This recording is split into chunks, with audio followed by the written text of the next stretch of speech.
কি গো, কখন থেকে দাঁড়িয়ে আছে? ছেলে কই গো? ছেলে ছেলে আসে দিকে, চলো দেখি কি রান্না। এ কে রে? এই তো। আচ্ছা চলো, আজকে দেখাও কি রান্না করেছো বৃহস্পতিবারে। বৃহস্পতিবার কি রান্না করেছি? ফার্স্টে সাদা ভাত, আর এখানে রয়েছে শসা আর লেবু, আর এখানে রয়েছে বেগুন ভাজা, সকালে আলু সিদ্ধ, পেঁপে সিদ্ধ আর আলু ভাজা। আলু ভাজা।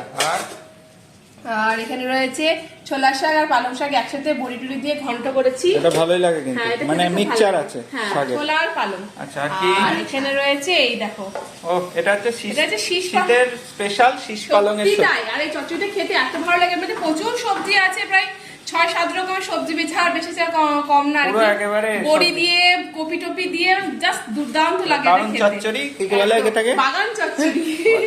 এটাকে বলে বাগান চচ্চড়ি। আচ্ছা, আর কি আছে? আর তার সাথে রয়েছে ডাল, মটরের ডাল লাউ দিয়ে।